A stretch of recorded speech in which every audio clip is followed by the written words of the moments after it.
Yo, good morning viewers. My name is Paulus Gerald Mills Venzai from Kutapa Media INC. Kusangana zvakare kwatikuita muchirongwa chenhau dzemangwanani.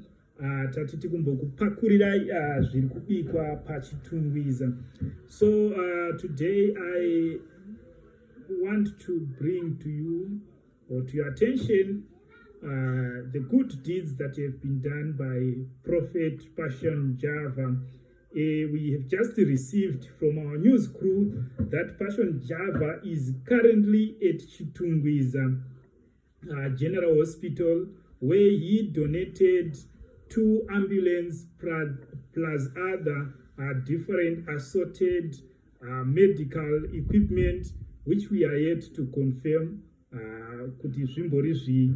So ndizvozvo kana usati wambotibata panapa, baya subscription button, wobaya notification bell, so that urambe uchiwana news dziri fair news, dzisiri biased news without fear.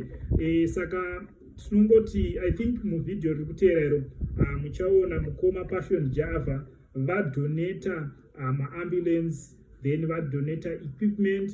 So tinoti kune vamwe vanokwanisa kuita zvinhu zvakadai for our communities, zvavhurwa hezvo, ngatitei makundano makwikwi, because chinhu chakanaka chinongoda kurumbidzwa kuti ichi chakanaka.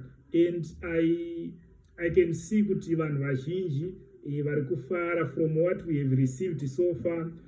The Chitungwiza community is happy pane zvaitwa namukoma Passion Java.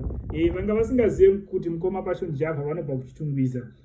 Chokwadi mwana wekuchitungwiza vakadzidza padudzai sekunzwa kwatazviita mukutaura kwanga vachitaura. So ndichakusiyai muchiona vhidhio rinotevera iro nemapictures andaisa ayo ari kuratidza zvinhu zvadonetwa namukoma Passion Java. But madonations aya panorevera kuti imwe ambulance yabva kune mudzimai waPassion Java yakanyorwa kunzi donated by Lily Java Foundation. Then the other one is written donated by Passion Java, the man himself. So tine varipo vari kumirira Chitungwiza community varatidza kufara chaizvo varipo panzvimbo ipapo.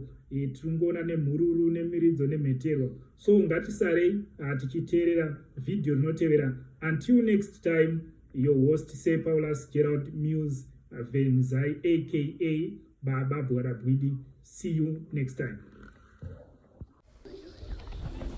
Muri kuiona iyo ndo ambulance yadonetwa na Lady Java. Imwe yacho yadonetwa na Passion Java iri pamberi apo. Saka dziri ipo 2 ambulance dzadonetwa for Chitungwiza General Hospital. Yozi Kutapa Media INC.